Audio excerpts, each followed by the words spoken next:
out to another episode of It's All Been Done Radio Hour. This week we have another one of our Meet the Cast Round 2 interviews.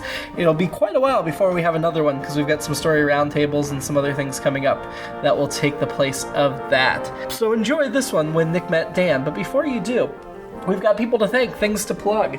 I'd like to thank Circle 270 Media, who this podcast is a part of, and we'd like to thank Mad Lab Theater, our wonderful host site.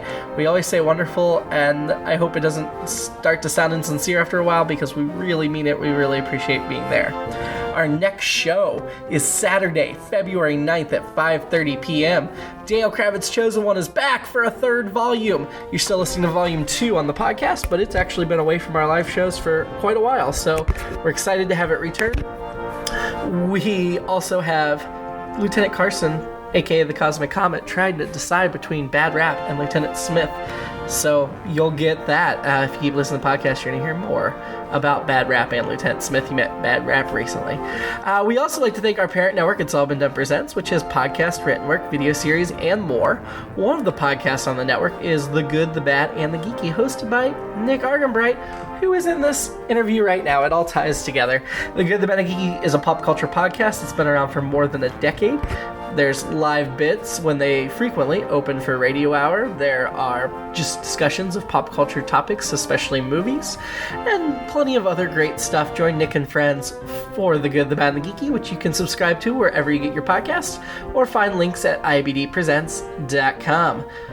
Now enjoy Meet the Cast when Nick met Dan. Dan Condo, what characters do you play on Radio Hour? I play Graves, Yeez. You also do It's All Been Theater, Hubert Cumberdale, or Beef Wellington, whatever his name is. Beef Wellington. I call him Hubert Cumberbatch Humperdinck Shamalama Ding Dong. The third. Yes. It's always the third. It's always the third. Would it be great if, I don't really mean this because it's fine as it is, because it sounds already pretentious, but would it be great if he changes constantly to the fourth, to the second?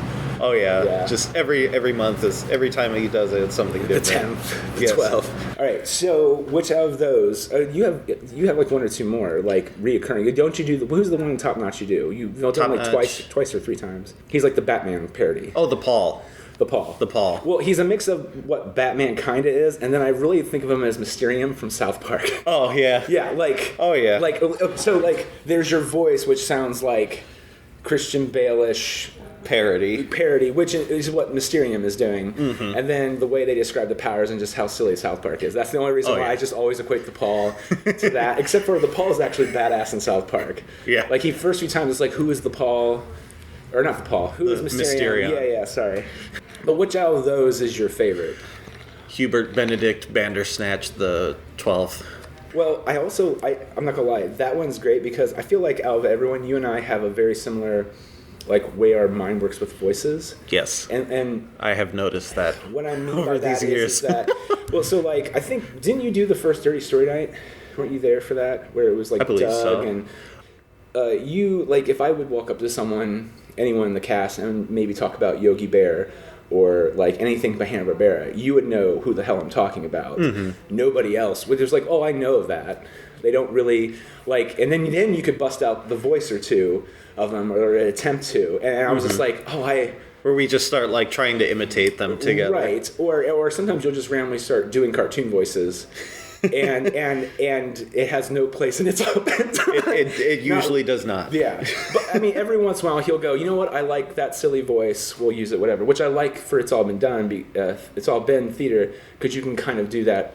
It's a little bit more cartoony. Oh yeah, which fits perfectly. It's actually a vehicle for you, which is what I find to be fantastic. You joined in when we were still at when we were still at Pack Rat. But I think they had moved on to Jimmy Bought the System, right? Or was that I think Peter? So. All right, so I'm going to just start busting these questions out. I do. What movie would you feel would be greatly improved if it was made into a musical? I'm a huge fan of the Pirates of the Caribbean movies. I wonder what they would be like if musical numbers were involved. I love the first three. Yeah. Third one is my least favorite. Second is my all-time favorite, and closely followed by the first one. Because the first one could have been a standalone movie all on its own. It was meant to be. Well, if they didn't bring in my most favorite villain of all time in the second movie... Who's that? Davy Jones. Davy Jones? Yes. Played by Bill Nighy. Bill Nighy. The science guy. Yeah. Bill Nighy, the science guy. For the most part, they do have memorable soundtracks. They do. Like the first through the third ones have very memorable soundtracks. It's Hans Zimmer, I think, right? Hans Zimmer did the second and third. Claude Badel, don't quote me on that name because I think I might be mispronouncing it. See, you're like dropping movie knowledge. Like, I did not know. That's awesome. I thought it was Zimmer. The only reason I know that is because I was absolutely obsessed with the one track from that soundtrack, and it was the Underwater March where they're all walking underwater to board the ship. In the first movie, that was really that whole sequence just like blew me away. It was awesome. I will say that as far as the fourth and fifth one are concerned, I didn't like the fourth one when I saw it in theaters because I saw it in 2D. And I know it was released in 3D, so... And you think that's why it didn't play as well? Well, I hate how... It was Claude Badel, sweet. But movies from like when 3D first started becoming really big in cinemas, like movies specifically had like certain sequences shot to be done in 3D. Yeah. Like, have you ever seen Coraline? Oh yeah. Just right there at the very beginning when is like sewing the doll together, when the needle comes out through the button and like.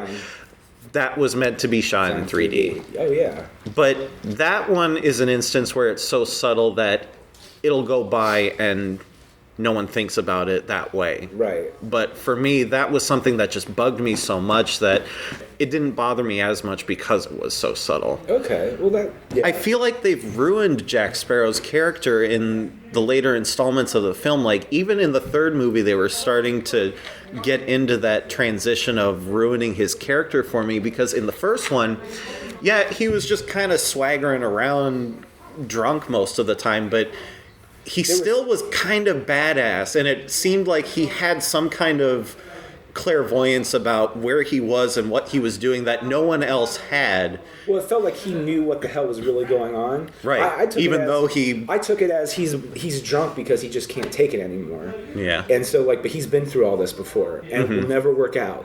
Because he's lost the ship, but he'll never stop giving. He'll never give up. Right. But that's how I took it, and so I like that. Like that's kind of a complex character. Like the character that makes you think like he's a bumbling idiot and drunk all the time. But he's actually smarter than he's way smarter he appears. Than that, right? And then by the end of the third one, it's like no, it's a little bit more luck. But like in the fourth and fifth movies, especially, it's more like Jack's just a drunken idiot that's just kind of stumbling his way around things, and he only gets out of it because like his friends bail him out, or some serendipitous event happens that just bails him out. And the fifth one I have a very love-hate relationship with, because it seemed like they were getting more back towards the original things that made Pirates of the Caribbean great. Like there was some supernatural element. Didn't they bring Will back? Wasn't that kind of the whole... Like Will was in there for little bits and pieces. Like he was there at the very beginning because his kid tried to save him, drown himself to so see I saw that him. Part, and I was like, oh, I want to see more of that. And then it became the Jack Sparrow show again. Right. It was just like... So the important thing we've learned here from Dan is Dan is a huge Pirates fan. So Pirates would be your choice for musical. If your 5-year-old self suddenly found themselves inhabiting your current body, what would your 5-year-old self do first? Well, one thing that I have done in recent years that 5-year-old me would have just lost their mind over was over the summer. I finally got to be at the controls of a steam locomotive for the first time. That was like a childhood dream of mine. I think we're into the point of the release schedule where you will notice a sudden lack of Dan Condo. Yes, in the show, and that's because you were at school for that. I spent a summer abroad, so to speak, and by abroad I mean in the deserts of Nevada. Hey, well, this is what I'm talking about. I did a report on Walt Disney in 8th grade once. And I learned two interesting things that I did not know before I did that. Was that, one, he liked trains, and two, he was racist. Very, very racist. Yeah. And he had problems with drinking and smoking. It's like... The smoking, that's what... Well, he had lung cancer. That's right. What, well, you know that from your report. The drinking thing, not a lot of people... Like, he wasn't as public with that. Yeah. What is the weirdest thing you have ever seen in someone else's home? In someone... So I'm not gonna lie, I saw someone have a black Santa Claus, and it's just because it's so... I've not seen it before, but to me, it's just like... It's just something you've not seen before. I've not seen before, so it was a little weird. And it was some pictures of someone else visiting someone else's home, and they were just like, Black Santa collection, and there's just like tons of them. I was like, I was in the Bowling Green State University men's chorus for a good amount of the time that I was at school there. The Hornets, right? No. Falcons. Falcons. Yeah. That doesn't matter. While we were on tour, we had many different homestays. And one homestay that we had was this couple in the middle of nowhere. Like, they had a farmhouse in the middle of nowhere. Like, there were no street lights for miles. And did they have electricity at the house? They did. Mom and the three kids came to pick me and the other three buddies of mine that were staying at their house up from the church. And then she drove us out there, and we're all just kind of like, okay, this feels like we're probably going to get shanked here or something, or they're going to drag us into the barn and no one's going to see us again. But we walked into the house, and, like, you know how people get, like, maternity photo shoots done? Oh, yeah. Like, to me, like, having one or two tasteful photographs of, like, that moment in your life somewhere in the house is fine. This couple had maternity shot photos all over their house. Like, even shots of, like, the wife's stomach is, like, fully exposed, and they're just, like, caressing it with their eyes shut, just like, oh my God. Okay, now I have to ask, because this is where my argument for this will go. Were they an attractive couple? Or was she attractive? I mean, they were, but it was still just something to me that was like, I feel like I'm in their bedroom right now. No, I'm with you 100%. I guess what I was like, the only way for me to ever really justify a photo where it's like the belly is just like the woman's stomach is exposed, and like the girl has to look really, really good. And I think the pregnant female form is beautiful. Like, I don't even really want it in your bedroom. Like, I have nothing against women or couples wanting to do maternity photo shoots or anything like that. I don't have a problem with the pregnant female form. I find nothing wrong with that. Right. But to me, it's just something more intimate that I myself personally would not want to have out in the open for, like, you have family over or you have friends over and they've not been to your house before, and all of a sudden your wife's pregnant stomach is staring at them from every corner of your wall. Imagine it being in 3D. Oh, yeah. That will be the next generation of maternity photos. But it's a conversation. It's like it's coming right at me. It's a conversation piece, though, for sure. So, yeah, to me, that was the weirdest thing I ever saw in another person's house. Like, you can put a photo or two like that up in your house if you want to. That's fine. But, like, there were over a dozen of those photos. What if you had a boat? What would you name your boat? I'm just going to save us time and rip off from Archer and say the Chum Guzzler. Okay. See, and if I'm following that line of thought, I'd call mine Danger Zone. You are given a 1 to 2 minute spot on the Super Bowl. You cannot sell the ad time to anyone. You have to use it. What would your 1 to 2 minute spot be? It could be about anything. Me standing there in a black, like, tailored suit and just looking dead at the camera and just saying, "See it, sprinkles." And then just cut right back to the Super Bowl. Would you hire, like, one of those guys to do it? So, like, in the voice. So it's like just the whole minute of you just saying there, maybe drinking a Diet Coke and then drinking a Pepsi. So you're getting a bit of both. You know, and they'll probably like it because it's good ad time for both of them. Mm-hmm. All right, so this next portion of questions I have for you is just called This or That. Real quick, real fast, and we'll go all over the gamut. Some a little bit more, I feel, some of them are cartoony. Mm-hmm. Right off the bat. Excuse me, Ren and Stimpy or SpongeBob SquarePants? SpongeBob. Older SpongeBob. I'm going to be a hipster and say older SpongeBob. No, that's okay. Godzilla or King Kong? Godzilla. All the way. All right, what's worse to do, laundry or dishes? Laundry takes longer, I think. I'm Fair. OCD about my folding, so. No, I used to have a wonderful system, and then I got married. Love you, honey. Bugs Bunny or Mickey Mouse? Bugs Bunny, all the way. Cake or pie? Cake. Interesting. All right, now this to me is devil's advocate. Yeah, super hard. It might be super easy for you. Donald Duck or Daffy Duck? Daffy. Fair enough. See, I love DuckTales and Donald Duck. Carl Barks is Donald Duck, so I'm just like, and he's actually the most Looney Tunes character of probably all the Disney characters. So yeah. Okay. I'll give you that, yeah. Now this one I think is more, especially from your generation, Angry Beavers or Rugrats? Angry Beavers was funnier to me. Okay. But Rugrats had a lot of... Oh, this is taking a turn. Well, Rugrats had a lot of, like, little hidden gem moments of humor that you, like... Theater! Sorry. Well, they were just, like, moments that were either lost on you because you were a kid, or it was just, like, so, like, subtly adult that it just went... I actually agree with. Actually, I grew up with Rugrats, like when it first aired before it came back like 2 more times, and then the movie. Yeah. Well, the movie hit because it got canceled. The movie hit, and then the show, then like the reruns blew up, and then the show came back. Yeah, and then it wasn't off for like I think 10 years, like new episodes. Ice cream cone or a snow cone? I'm gonna have to go with snow cone. As I've gotten older, I feel like. I'm a snow cone man. When I was younger, Fatty needs the ice cream. Ow. All right. Super adult question. Placing mugs in the cupboard, right side up or upside down? Boom. Upside down. Okay. Marvel or DC? And it could be movies, comics, however you want to frame it. Well, you know what? No, I'm going to take that back. All of it together. I really didn't grow up on any of the comics from either of those universes. So as far as like when people get so upset about this movie because it wasn't accurate to this character, it's like I honestly wouldn't know the difference. But I love how the Marvel movies were going after they came out with the first Iron Man. I really loved that first Iron Man movie. Yeah.